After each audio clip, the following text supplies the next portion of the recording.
This is 9th April session of the Hindu newspaper. Uh, Today we will discuss mainly three issues.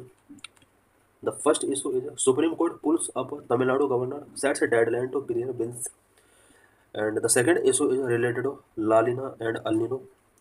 And the third issue is how would a carbon market function. So let's discuss all the issues in detail. What is the controversy between Tamil Nadu and Tamil Nadu governor? The Supreme Court slammed Tamil Nadu Governor R.N. Ravi conduct as unconstitutional, criticizing his prolonged inaction on 10 key bills. Supreme court ने तमिलनाडु के governor are N Ravi को unconstitutional act conduct करने की वजह से slammed किया है because उन्होंने 10 की बिल्स पर अपना इनएक्शन शो किया एक लॉन्ग टाइम पीरियड से. The court noted that he failed to act for months before swiftly referring the bill to the president. Court ने कहा है कि तमिलनाडु असेंबली के द्वारा पास किए गए बिल्स को प्रेसिडेंट के एसेंट के लिए रेफर करने से पहले लॉन्ग टाइम तक तमिलनाडु गवर्नर ने इस बिल को अपने पास रखा जबकि उन्हें इमीडिएटली प्रेसिडेंट के एसेंट के लिए रेफर करना चाहिए था. The top court deemed the 10 bills to have received assent, declaring following President Draupadi Murmu's action to be void, assenting to only one, rejecting 7 and non-considering 2. Top court ने अब ये मान लिया है कि एसेंट के लिए प्रेसिडेंट को जो 10 बिल्स रेफर किए गए थे उन बिल के रिगार्डिंग प्रेसिडेंट का जो डिसीजन था वो अब वॉइड डिक्लेयर कर दिया गया है और सुप्रीम कोर्ट ने कहा है कि अब इन 10 बिल को पास मान लिया जाएगा. इन 10 बिल में से प्रेसिडेंट ने 1 बिल को अपना एसेंट गिवन किया, 7 को रिजेक्ट किया था और 2 बिल्स ऐसे थे जिसको प्रेसिडेंट ने कंसिडर नहीं किया था बट प्रेसिडेंट के जो भी डिसीजंस थे कोर्ट ने इन्हें वॉइड डिक्लेयर कर दिया है. It also fixed time limits of 1 to 3 months for governors to take action on future bills. Supreme court ने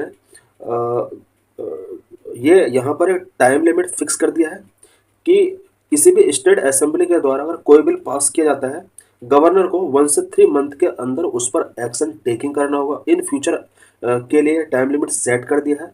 इससे पहले ये टाइम लिमिट कहीं भी सेट नहीं था, ना तो हमारे कॉन्स्टिट्यूशन के अंदर प्रोविजन किया गया था ना ही किसी अदर तरीके से एक ऐसा प्रोविजन किया गया बट सुप्रीम कोर्ट ने अब ये प्रोविजन कर दिया है.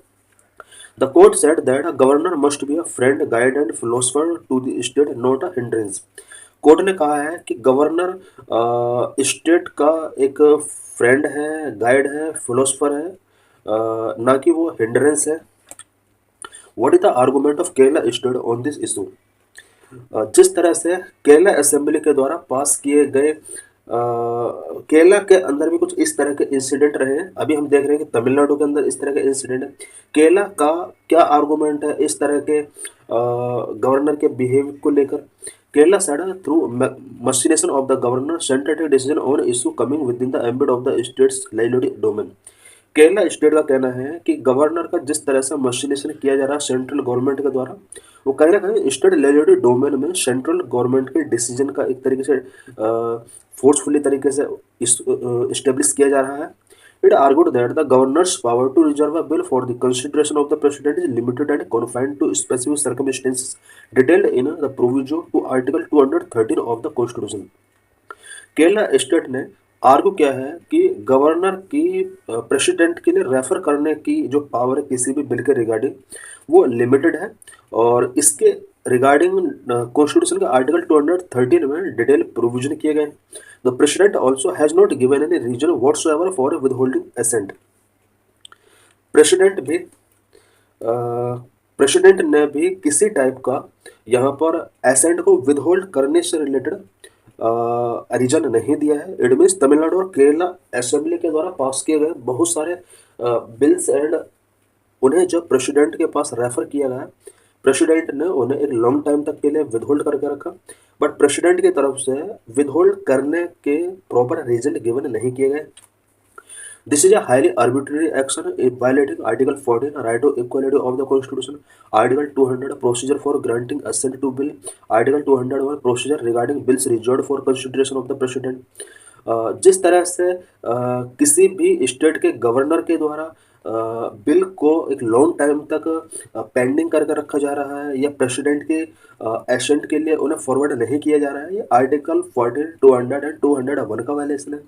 Article 14 right to equality ensure करता है। आर्टिकल 200 बिल के एसेंट ग्रांटिंग करने से रिलेटेड यहाँ पर प्रोविजन किया गया है। Article 201 procedure regarding bill reserve for consideration of the president. President के कंसिडरेशन के लिए किसी बिल को जब गवर्नर रिजर्व करके रखता है तो इससे रिलेटेड प्रोविजन 201 आर्टिकल के अंदर है। व्हाट डज द कॉन्स्टिट्यूशन से?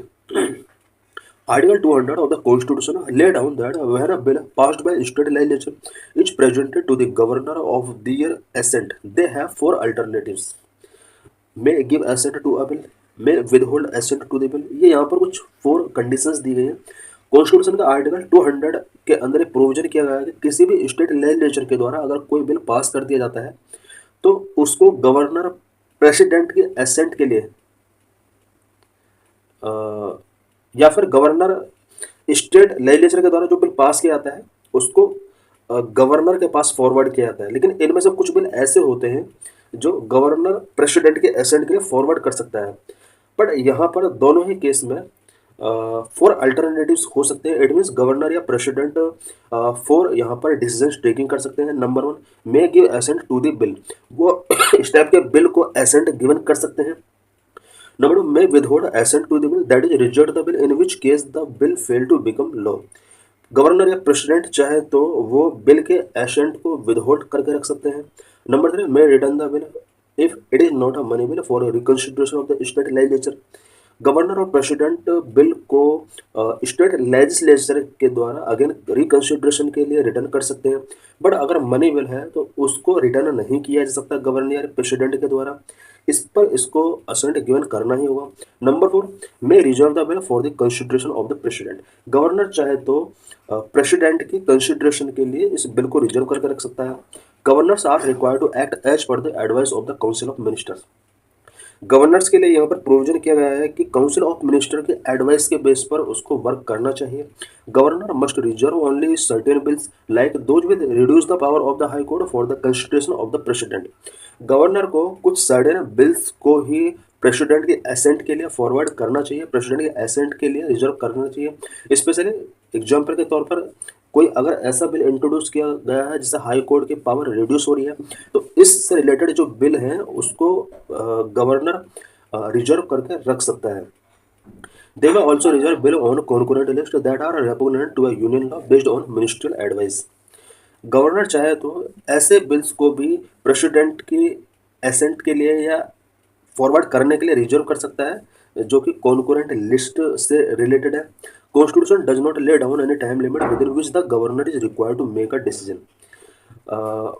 स्टेट लेजिस्लेटिव असेंबली के द्वारा जो बिल पास किया गया है उसको गवर्नर के पास फॉरवर्ड किया जाता है उसके एसेंट के लिए। बट यहाँ पर कॉन्स्टिट्यूशन में किसी टाइप का टाइम लिमिट सेट नहीं किया गया है कि गवर्नर कितने टाइम पीरियड के अंदर इसको इससे रिलेटेड डिसीजन देगा। बट सुप्रीम कोर्ट के इस रिसेंट जजमेंट के अकॉर्डिंग 1 to 3 मंथ के अंदर गवर्नर को अपना एसेंट यहाँ पर गिवन करना होगा। How governor play an important role in maintain unity and integrity of nation. Governor nation की यूनिटी एंड इंटीग्रिटी को मेंटेन करने में अपना किस तरह से एक इंपॉर्टेंट रोल प्ले करता है। In our constitutional scheme governor are nominal head of the state executive just like the president of the union executive. India के कॉन्स्टिट्यूशनल स्कीम में गवर्नर स्टेट एग्जीक्यूटिव का एक नॉमिनल हेड है, जिस तरह से यूनियन एग्जीक्यूटिव का प्रेसिडेंट एक नॉमिनल हेड होता है। Governor acts as an appointee of the centre who is responsible for maintaining unity and integrity of the nation in critical times. Governor central government के एक अपॉइंटी के तौर पर state के अंदर एक्ट करता है जो कि स्टेट की यूनिटी एंड इंटीग्रिटी को मेंटेन करने के लिए एज वेल एज पूरे कंट्री में जितने भी गवर्नर हैं पूरे कंट्री की यूनिटी एंड इंटीग्रिटी को मेंटेन करने के लिए अपना एक इंपॉर्टेंट रोल प्ले करते हैं। Federalism is a basic feature of our constitution and the governor's office should not undermine the powers of elected government at the state. Federalism constitution का एक बेसिक फीचर है और गवर्नर का जो office है उसको इलेक्टेड गवर्नमेंट की power को अंडरमाइन नहीं करना चाहिए। जिस तरह से गवर्नर कुछ स्टेट के अंदर देखा गया है कि सेंट्रल गवर्नमेंट के द्वारा पास किए बिल्स पर अपनी एसेंट गिवन नहीं कर रहे हैं, तो ये एक फेडरलिज्म के लिए एक कंसर्न रेज कर सकता है। What are the recommendations about this issue, इस इशू से रिलेटेड कुछ रिकमेंडेशंस कुछ कमीशन के द्वारा किए गए थे, वो क्या क्या थे। Sarkaria commission 1987 has submitted that bills should be reserved in rare cases of unconstitutionality. Sarkaria commission है 1987 में यहाँ पर कहा था कि बिल की अनकॉन्स्टिट्यूशनलिटी से रिलेटेड ही उसको गवर्नर के द्वारा रिजर्व किया जाना चाहिए। इट मीन्स अगर गवर्नर को लगता है कि ये जो बिल है ये अनकॉन्स्टिट्यूशनल है, उसी बिल को गवर्नर को प्रेसिडेंट के रिकंसिडरेशन के लिए या उसके डिसीजन के लिए रिजर्व करके रखना चाहिए। Governor must discharge his functions under article 200 as per the advice of ministers. Governor को कॉन्स्टिट्यूशन के आर्टिकल 200 के अकॉर्डिंग मिनिस्टर्स की एडवाइस पर फंक्शन डिस्चार्ज करना चाहिए। It further recommended that the president should dispose of such bills within a maximum period of 6 month. Sarkaria commission ने यहाँ पर रिकमेंड किया था कि गवर्नर या प्रेसिडेंट को किसी भी बिल के रिगार्डिंग 6 मंथ के अंदर अपना जो भी उसका डिसीजन है वो गिवन करना चाहिए। If President withholding assent, the region should be communicated to the state government wherever possible. अगर प्रेसिडेंट किसी भी बिल के एसेंट को विदहोल्ड करता है तो इस विदहोल्ड करने के रीजन को स्टेट गवर्नमेंट के साथ शेयर करना होगा। The Punchhi commission 2010 had recommended that the governor should take a decision with respect to a bill presented for their assent within a period of 6 months. Punchhi commission ने 2010 में ये रिकमेंड किया था कि गवर्नर के पास जो भी बिल स्टेट असेंबली के पास करने के बाद रेफर किया जाता है 6 मंथ के टाइम पीरियड के ड्यूरिंग इसको असेंट गिवन करना होगा। However these recommendations have not been implemented till date. ये जितने भी रिकमेंडेशन सरकारी कमीशन या पुंछी कमीशन के द्वारा किए गए थे अभी तक इन रिकमेंडेशंस को यहाँ पर इम्प्लीमेंट नहीं किया गया। एडमिन सरकारिया कमीशन ने यहाँ पर प्रेसिडेंट के द्वारा गिवन किए जाने वाले एसेंट को एक फिक्स टाइम फ्रेम गिवन करने की कोशिश की है, और पुंछी कमीशन ने इसी तरह से गवर्नर के द्वारा कितना टाइम पीरियड होना चाहिए किसी भी बिल के रिगार्डिंग डिसीजन लेने का वो यहाँ पर गिवन किया है। How can this impasse be resolve, इस इम्पासी को किस तरह से रिजॉल्व किया जा सकता है। The main reason of this impasse which plagued our federal setup is the politicisation of the gubernatorial post. इस इम्पासी का जो मेन रीजन है वो गवर्नर के पोस्ट का पॉलिटिसाइजेशन है, बिकॉज लास्ट कुछ ईयर्स में गवर्नर की पोस्ट का बहुत ज़्यादा पॉलिटिसाइजेशन किया गया है। Many political leaders have called for the abolition of the governors post in the past. इस इम्पासी को रिजॉल्व करने के लिए पास्ट में कुछ पॉलिटिकल लीडर ने यह भी कहा है कि गवर्नर की पोस्ट को अबॉलिश कर देना चाहिए। As the supreme court observed it is necessary for the governors and chief minister to do a little bit of soul searching. Supreme court ने ऑब्जर्व किया है कि गवर्नर एंड चीफ मिनिस्टर दोनों को सोल सर्चिंग करना चाहिए। Eight means यहाँ पर एक दूसरे को कोऑपरेट करना चाहिए। द कॉन्स्टिट्यूशन में be amended to provide that the CM shall be consulted before appointment of the governor. Constitution के अंदर ये प्रोविजन कर देना चाहिए कि गवर्नर के अपॉइंटमेंट से पहले जिस स्टेट के अंदर गवर्नर का अपॉइंटमेंट किया जा रहा है उस स्टेट के चीफ मिनिस्टर के साथ कंसल्ट किया जाना चाहिए, जो कि प्रेजेंट में नहीं होता है। The recommendation of the Punchi Commission that governors may be removed through an impeachment by the state legislature can also be considered. Because present में गवर्नर के against impeachment process state legislature के द्वारा नहीं किया जा सकता, बट पुंछी कमीशन ने यहाँ पर ये रिकमेंड किया था कि गवर्नर को स्टेट लेजिस्लेचर के द्वारा पास किए गए इम्पीचमेंट मोशन के थ्रू रिमूव किया जाना चाहिए अगर मिसकंडक्ट या अपनी ड्यूटी परफॉर्म नहीं करता है। This would arm the state legislature with the power to remove an uncooperative governor. इससे क्या होगा कि स्टेट गवर्नमेंट को एक what is the difference between La Nina and El Nino? Why news the private weather agency Skymet weather has forecast normal monsoon from June to September. Private weather agency Skymet weather ने इस बार जून to सितंबर के बीच में normal monsoon forecast किया है। The India Meteorological Department has ruled out the possibility of an El Nino in the coming southwest monsoon season this year. इस year India meteorological department ने El Nino की possibility भी यहाँ पर ruled out की है। An El Nino characterized by a warming of central equatorial Pacific Ocean which region for a reduced monsoon rainfall in India. El Nino central equatorial Pacific ocean के अंदर water का unusually warming होना का process है, जिसकी वजह से India में मानसून रेनफॉल रिड्यूस होता है। 2023 was an El Nino year. The monsoon season saw a 6% deficit. 2023 एक एल नीनो ईयर रहा है इंडिया के लिए और यहाँ पर हमने 6% डेफिसिट देखा है रेनफॉल के अंदर। An El Nino implies a temperature rise between 0.5 degree Celsius to 1 degree Celsius in the central Pacific. El Nino के ड्यूरिंग सेंट्रल पैसिफिक रीजन के अंदर स्पेशली ओशन वाटर के अंदर टेम्परेचर 0.5 से 1 डिग्री सेल्सियस के बीच में इंक्रीज होता है। Last year witnessed an 8% surplus as neutral conditions prevailed. Last year 2024 की अगर बात की जाए तो यहाँ पर एक न्यूट्रल कंडीशन हमने देखा। न्यूट्रल कंडीशन में ना एल नीनो आता है ना ही ला नीना का फेज हम एक्सपीरियंस करते हैं, और इस न्यूट्रल कंडीशन में हमने 8% सरप्लस रेनफॉल के अंदर देखा। Neutral suggest no such rise lead to below normal rain in India. Neutral situation में बहुत ज़्यादा यहाँ पर रेनफॉल राइज नहीं होता है, बट होता है लेकिन कम अमाउंट में रेनफॉल राइज होता है। What are El Nino and La Nina? El Nino and La Nina क्या है? La Nina and El Nino are complex weather pattern resulting from variation in the ocean temperature in the equatorial Pacific region. Equatorial Pacific reason में ocean temperature का unusual rise होता है, specially लानिना या El Nino के इस process में।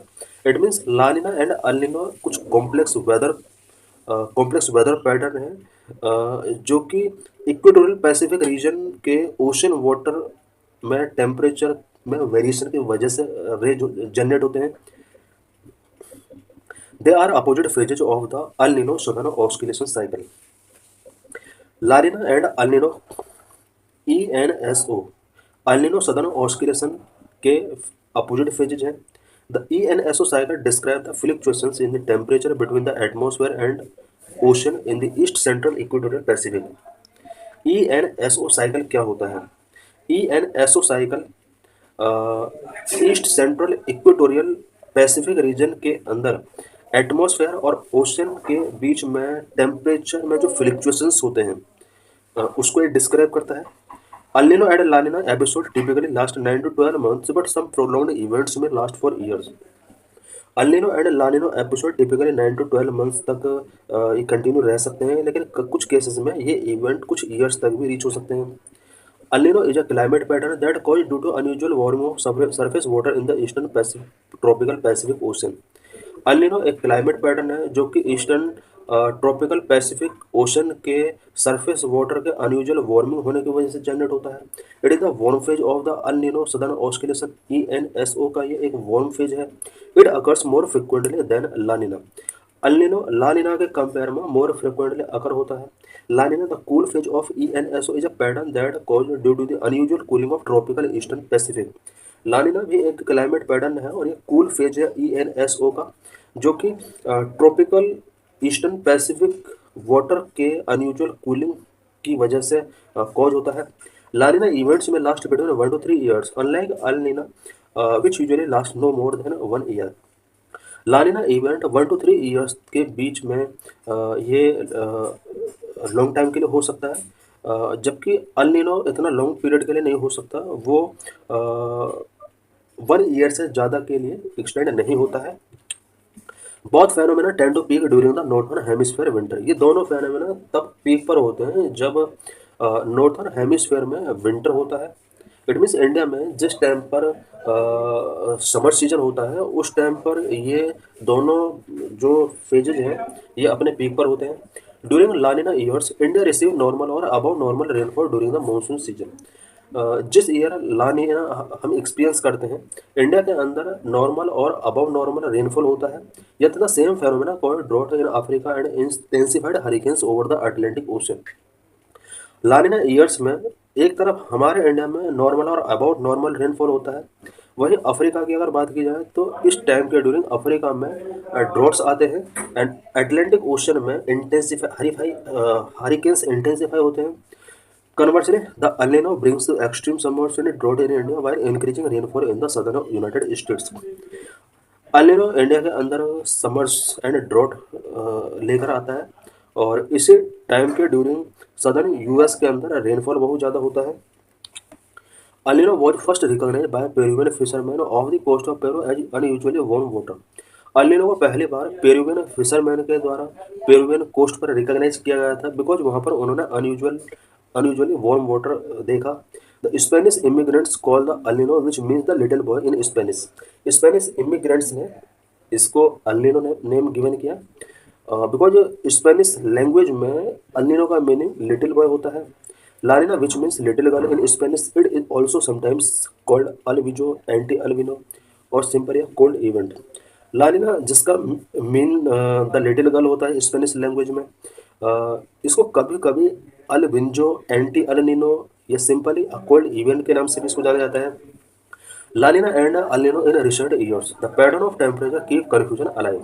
लानिना और El Nino recent year में जो पैटर्न रहे हैं वो पैटर्न कहीं ना कहीं डिस्टर्ब हुए, कन्फ्यूजिंग उन्होंने क्रिएट किया है बिकॉज ग्लोबल वार्मिंग इंक्रीज हो रहा है।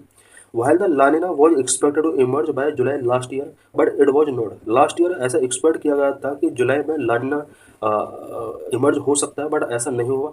India meteorological department had expected La Nina to set in by late 2024 और अर्ली 2025। लेट 24 और अर्ली 2025 में भी एक्सपेक्ट किया गया था कि लानिना आ सकता है और ये इंडियन मेट्रोलॉजिकल डिपार्टमेंट IMD के द्वारा एक्सपेक्ट किया गया था। This decade began with three consecutive La Nina events 2020, 21, 22. A rare occurrence known as a triple dip La Nina followed by an El Nino in 2023. इस डिकेड के starting में it mean 2020, 21, 22 में हमने 3 कॉन्जिक्यूटिव La Nina इवेंट्स यहाँ पर face किया। जब continue 3 year इस तरह का La Nina हम फेस करते हैं तो इसको ट्रिपल डिप La Nina का नेम गिवन किया जाता है। उसके बाद 2023 में हमने El Nino इवेंट यहाँ पर एक्सपीरियंस किया। 2024 में हमने ना El Nino ना La Nina हमने एक्सपीरियंस किया। इट मीन्स उसको एक न्यूट्रल ईयर के तौर पर देखा गया। हाउ क्लाइमेट चेंज में एफर्ट बहुत La Nina and El Nino events. Climate change किस तरह से La Nina and El Nino events को अवॉइड कर सकते हैं। क्लाइमेट चेंज में increase the frequency and intensity of both La Nina and El Nino events as rising sea and land temperature disturb the Pacific balance.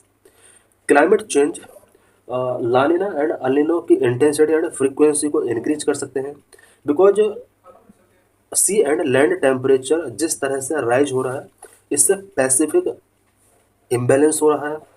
It means global warming की वजह से जिस तरह से आइस मेल्ट हो रहा है, ग्लेशियर मेल्ट हो रहा है, इसकी वजह से सी लेवल राइज हो रहा है और साथ ही लैंड टेम्परेचर भी इंक्रीज हो रहा है। इन दोनों इवेंट्स की वजह से पैसिफिक बैलेंस डिस्टर्ब हो रहा है। पैसिफिक बैलेंस जब डिस्टर्ब होगा तो इससे La Nina and El Nino का जो पैटर्न है वो भी चेंज होगा। This could also amplify extreme La Nina events which generally lead too harsh winters in India. Temperature में चेंज होने की वजह से इट मीन जो क्लाइमेट चेंज हो रहा है, क्लाइमेट चेंज होने की वजह से La Nina इवेंट्स इंडिया में एम्पलीफाई हो सकते हैं और विंटर सीजन में बहुत ज़्यादा हमें हार्श विंटर फेस करना पड़ सकता है। How 2024 was different with respect to La Nina। La Nina के रिस्पेक्ट में 2024 किस तरह से डिफरेंट रहा। In 2024 La Nina was not emerge as expected. 2024 में जैसे एक्सपेक्ट किया जा रहा था La Nina इमर्ज नहीं हुआ।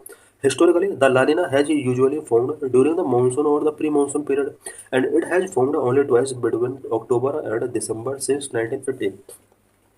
Historically La Nina events monsoon और प्री मानसून पीरियड के ड्यूरिंग ही फॉर्म्ड होते हैं, बट 1950 से अभी तक के रिकॉर्ड के अकॉर्डिंग La Nina इवेंट अक्टूबर से दिसंबर के बीच में सिर्फ 2 बार ही ऐसा इंसिडेंट हुआ है। इट मीन्स 1950 से लेकर अब तक ऐसा 2 बार हुआ है जब La Nina इवेंट हमने अक्टूबर से दिसंबर के बीच में देखा। नॉर्मली मानसून और प्री मानसून पीरियड के ड्यूरिंग हम लानिना एक्सपीरियंस करते हैं। La Nina was not emergency in monsoon event till December, it could affect global weather. Many indices of declaration of onset of La Nina और अल्निनो। लानिना और अल्निनो के onset को declare करने के लिए मैंने इंडिसेस के क्या हैं। द ऑनसेट ऑफ लानिना और अल्निनो can be declared on the basis of many indices. दोनों के डिक्लेरेशन के लिए या इसको फिक्स करने के लिए कुछ इंडिसेस होते हैं। For instance the oceanic Nino index ONI compare the 3 months average C surface temperature in the east central tropical Pacific with 30 year average. Oceanic Nino index, इस इंडेक्स के according east central tropical Pacific water का यहाँ पर surface temperature 3 month का average निकाला जाता है और इस 3 month के एवरेज टेम्परेचर का 30 year के एवरेज टेम्परेचर के साथ कंपेयर किया जाता है। When the difference between the two is 0.5 degree Celsius or higher, it is an El Nino, and when it is minus 0.5 degree Celsius or lower, it is La Nina. Currently, it is around minus 0.3 degree Celsius. 30 year के average temperature का जब 3 month के average temperature के साथ यहाँ पर calculate किया जाता है, अगर दोनों का डिफरेंस 0.5 डिग्री सेल्सियस या अबव है, इट मीन्स यहाँ पर अगर ये टेम्परेचर अबव होता है 3 month का, तो इस सिचुएशन में यहाँ पर अल नीनो इवेंट आएगा। और 30 year के टेम्परेचर को अगर 3 month के एवरेज टेम्परेचर के साथ यहाँ पर डिफरेंस निकाला जाता है और डिफरेंस अगर माइनस में आता है तो इट मीन्स यहाँ पर ला नीना इवेंट फेस किया जा सकता है।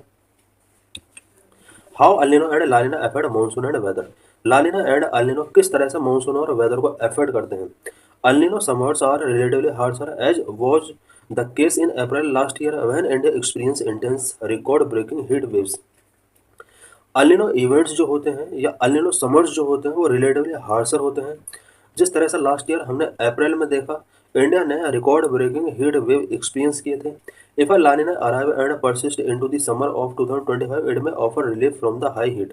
2025 के समर में अगर लानिना अराइव होता है तो इससे हमें हाई हीट से रिलीफ मिल सकता है।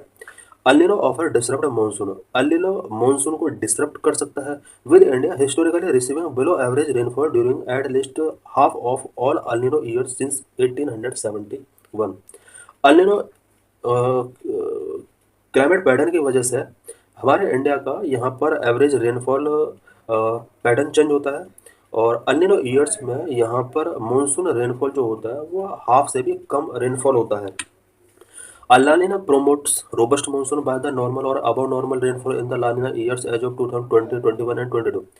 लानिना इवेंट हमारे इंडियन मानसून को काफ़ी ज़्यादा अफेक्ट करता है और रेनफॉल को काफ़ी ये बूस्ट करता है। नॉर्मल या अबव नॉर्मल रेनफॉल इंडिया के अंदर होता है, जैसा हमने 2020, 21, 22 में एक्सपीरियंस किया था। There were below normal rain in the El Nino years of 2023। 2023 में हमने बिकॉज अल नीनो ईयर था और यहाँ पर हमने बिलो नॉर्मल रेनफॉल देखा। Thus it would be a welcome development if a La Nina forms now and continue until the monsoon season. This would mean a less intense summer and more rains for India. अगर इस year लानिना आता है तो इससे monsoon season तक अगर continue रहता है तो यहाँ पर रेनफॉल भी अच्छा होगा और साथ ही समर इंटेंस समर से रिलेटेड जो प्रॉब्लम हम फेस कर सकते हैं वो प्रॉब्लम शायद हम नहीं करेंगे और रेनफॉल भी इसकी वजह से। In this article, we will discuss about carbon markets in India. How would a carbon market function? What is issue? COP29 climate conference held in Azerbaijan's capital Baku last year boosted the idea of using carbon markets to curb carbon emissions. Last year, COP29 climate conference Azerbaijan के capital Baku में conduct किया गया था।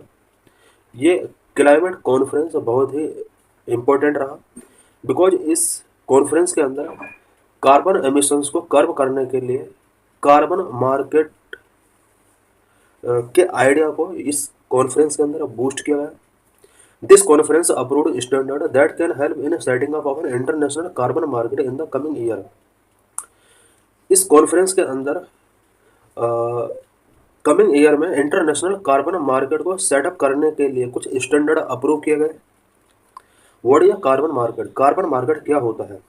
Carbon market are market-based mechanism designed to reduce greenhouse gas emissions, in which financial incentives are provided to individuals or organizations to reduce their carbon footprints. Carbon market carbon based mechanism है जो कि green house gas emissions को reduce करने के लिए design किया गया है।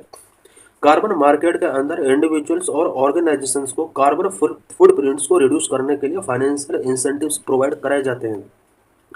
A carbon market is a market that allows the buying and selling of the right to emit carbon into the atmosphere.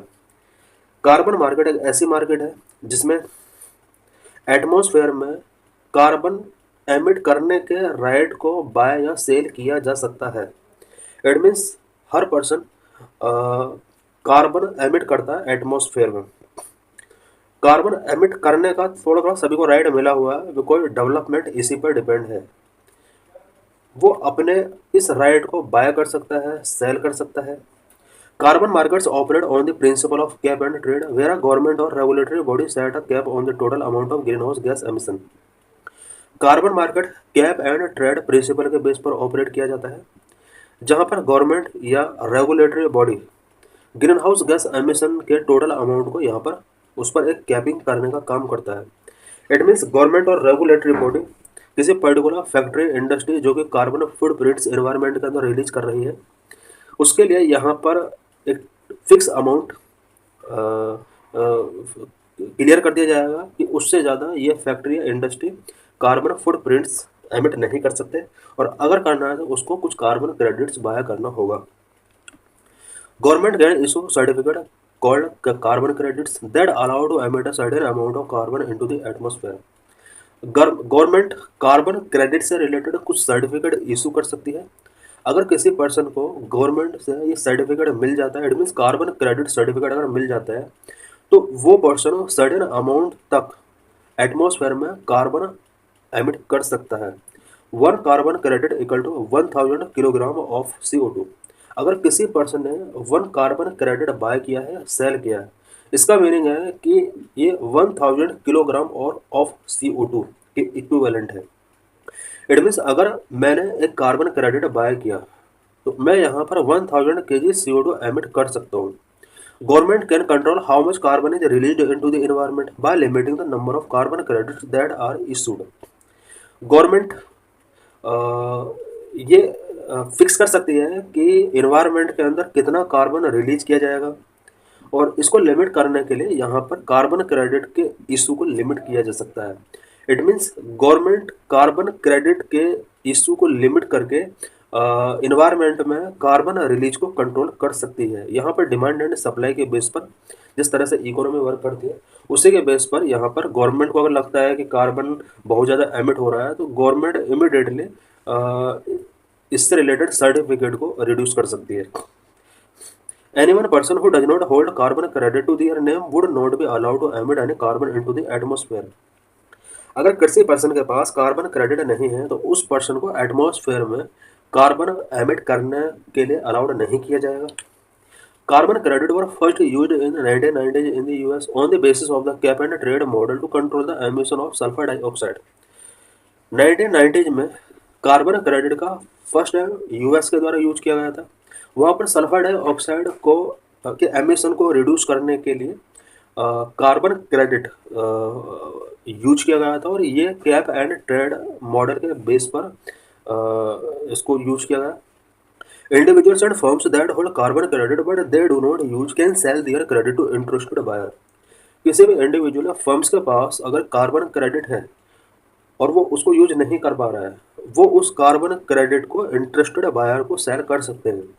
Carbon credits price are determined by market forces, which means it depend on supply of carbon credits and the demand for these certificate. Carbon credit price market forces के द्वारा determine किए जाते हैं। इसका meaning ये हुआ कि carbon credit की सप्लाई इसके द्वारा इशू किए जाने वाले सर्टिफिकेट की डिमांड पर डिपेंड करता है। डिमांड जितनी ज़्यादा होगी, कार्बन क्रेडिट सप्लाई उतना ही ज़्यादा होगा। Carbon market can also include the trading of carbon offset. Carbon market के अंदर कार्बन ऑफसेट का भी यहाँ पर ट्रेड इंक्लूड है। In carbon offset a business that pollute the environment can purchase carbon offset sold by environmental NGO which promise to plant trees that suck a certain amount of carbon emissions from the atmosphere. Carbon offset के अंदर कोई भी business जो कि environment को pollute कर रहा है, वो किसी भी एनवायरमेंटल एनजीओ, एक ऐसा एनवायरमेंटल एनजीओ जो कि कुछ ट्रीज प्लांट करने के लिए प्रोमिस करता है, सो दैट एटमॉस्फेयर में एमिशंस, कार्बन एमिशंस के अमाउंट को सर्टेन किया जा सके। इस तरह के एनवायरमेंटल एनजीओ से कोई भी बिजनेस या कोई भी इंडस्ट्री या फैक्ट्री कार्बन ऑफसेट परचेज कर सकता है। इट मीन्स अगर कोई पर्सन 100 प्लांट लगाता है, वो एनवायरनमेंट के लिए एक बेटर वर्क कर रहा है, उसको गवर्नमेंट कार्बन क्रेडिट देगी, वो अपने उस कार्बन क्रेडिट को सेल कर सकता है, यानी वो उसके लिए एक अर्निंग का एक सोर्स बन गया। और इस कार्बन क्रेडिट को कुछ इंडस्ट्री फैक्ट्री जो एनवायरनमेंट को पॉल्यूट कर रही है वो इसको बाय करेंगे। What are types of carbon markets? Carbon market कितने टाइप का होता है? Number 1 compliance market, number 2 voluntary market, number 1 compliance market. Compliance market are mandatory requiring regulated entities to purchase carbon credit to compensate their emissions. Compliance market mandatory market होती है जिसमें entities के लिए compulsory है कि वो अपने एमिशंस को कंपेंसेट करने के लिए कार्बन क्रेडिट परचेज करें। इट मीन्स कंप्लायंस मार्केट के अंदर कार्बन क्रेडिट परचेज करना मैंडेटरी है। Mostly these entities are large industrial polluters. इसमें वो सारी इंडस्ट्रीज आ जाती है जो बहुत ज़्यादा लेवल पर इन्वायरमेंट को पॉल्यूट कर रही हैं। Number of voluntary markets. These markets are voluntary, allowing individuals, businessmen, and organizations to purchase carbon credit to compensate their emission rather than a regulatory requirement. Voluntary market, voluntary base पर कोई भी individual, business या organisations अपने emissions को compensate करने के लिए यहाँ पर वॉलंटरी बेस पर कार्बन क्रेडिट परचेज कर सकता है। India is a significant exporter of carbon credits in a voluntary market.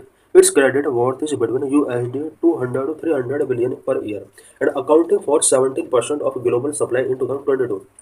India carbon credit का एक सिग्निफिकेंट एक्सपोर्टर है, स्पेशली वॉलंटरी मार्केट में।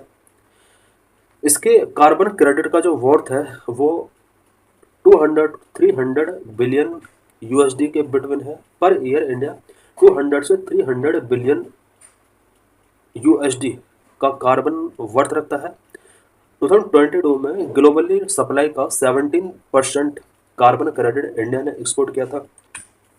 What are carbon credits and carbon taxes? What are carbon credits? Carbon credit represent a reduction in green house gas emissions that can be traded. Carbon credit green house gas emissions को reduce कर सकते हैं, carbon credit को trade किया जा सकता है। 1 carbon credit equal to 1 ton of carbon dioxide equivalent reduce और avoided. 1 carbon credit means 1 ton of carbon CO2 को रिड्यूस करना है।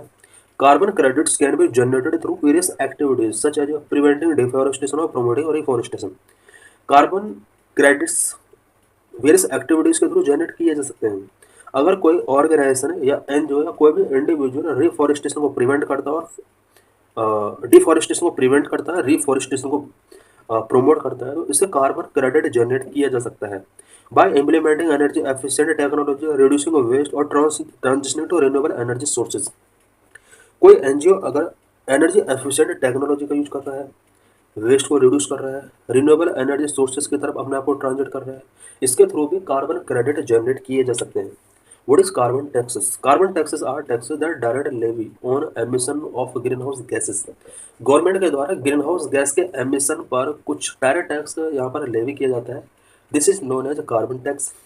पॉल्यूटर्स pay a tax based on amount of emitted green house gas.